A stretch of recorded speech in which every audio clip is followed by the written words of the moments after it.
blue sky. Boy, Stephen ain't gonna be unbearable tomorrow. Spike is worse. He's texting me. I'm gonna have to turn down. I'm gonna have to keep your volume down on First Take. We are the New York Knicks. Ha! What's up, y'all? We have Barkley. Turn that damn volume down. You see my man? Said go New York, go New York, go. Did just see Jalen Brunson.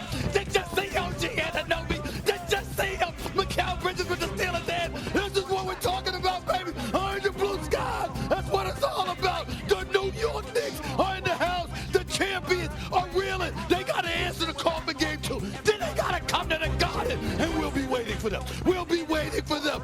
This is what it's all about right here. First takes in the house. Go New York, go New York, go! Woo! In overtime, 108-105. They stormed back with a full team effort. OG Anunoby had 29. Captain Clutch himself, Jalen Brunson, Clutch Player of the Year. Turned it on again in the fourth quarter.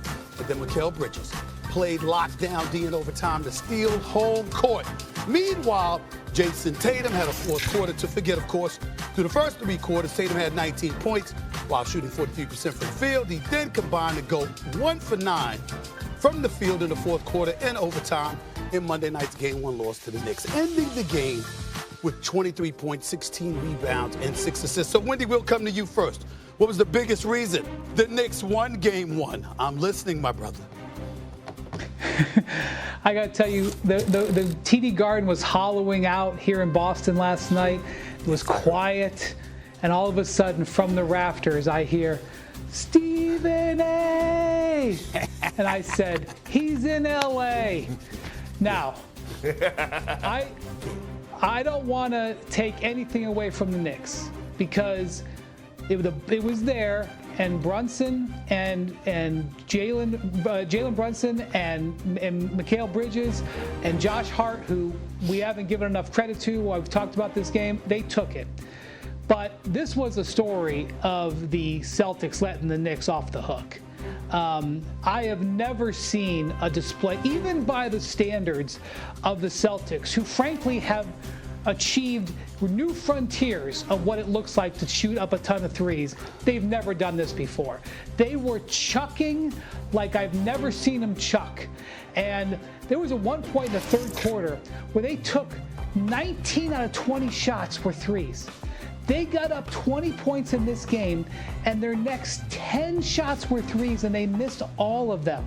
They let the Knicks off the hook repeatedly down the stretch of this game. They would run some action on offense. They would get a favorable matchup. Jason Tatum in front of Jalen Brunson. Jason Tatum on a slower Karl Towns. And they would let him off the hook. More than half of their three-pointers came in the first half of the shot clock. Totally the definition of settling. And so, man, the Knicks did a great job getting this game, but they had to get the game the way that the Celtics let them off the hook with those three-pointers. I did not like your tone at all in that opening segment. I'm going to give Perk a chance to respond. I did not like your tone, Wendy. Perk, I'm going to give you a chance to do better. Go ahead.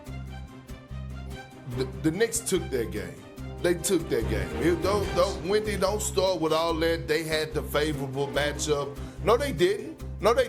What happened was Tom Thibodeau went in there in the locker room before the second half, and he got on their ass about physicality and playing some damn defense. And we saw the New York Knicks starting to get active for their activity on their deflections, the steals in the passing lane, the offensive rebounds, getting to the 50-50 ball. We saw Jalen Brunson time and time again try to get searched out. Either he was hedging out on the pick and rolls, or he was sitting down and he was getting in the defensive stance, sliding those feet. And offensively, they did exactly what they were supposed to do. You had some great production off the bench from Deuce McBride, OG Anunoby, 2025 version of Scottie Pippen with 29 points. Josh Hart, Swiss Army knife, cut you everywhere but loose. And all of a sudden, we saw Big Body Brunson in the fourth quarter do his damn thing.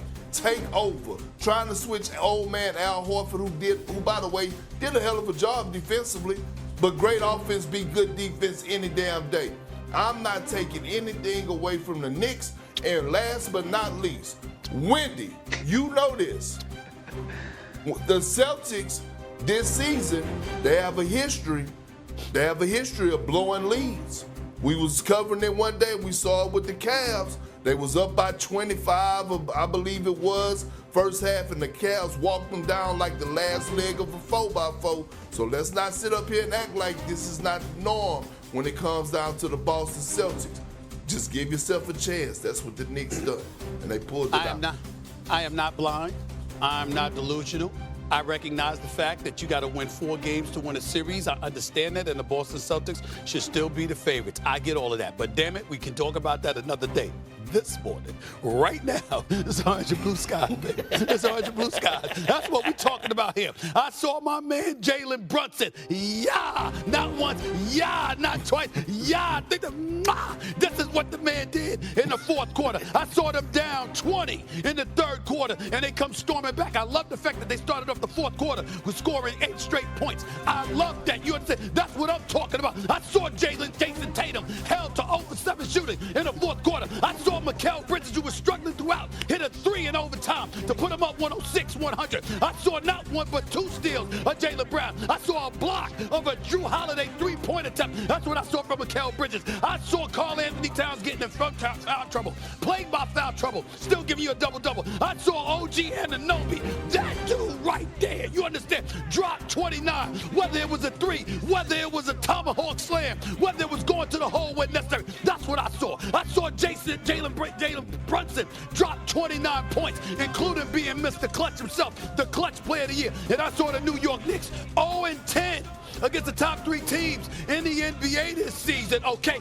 go on the road in Boston, remain undefeated on the road in this postseason, knocking off the Boston Celtics. It ain't their fault that Boston settled for 3 points, shooting 3-pointers all day long, missing 45 3-pointers. That ain't the New York Knicks' fault. Ain't nobody tell the Boston Celtics to exercise that kind of game plan. So as we look at this right now, and we see the New York Knicks up 1-0 in this series. Now if you go back to the Garden, okay, and let's say for the sake of argument, after 4 games, it's tied 2-2, and it's the best of 3.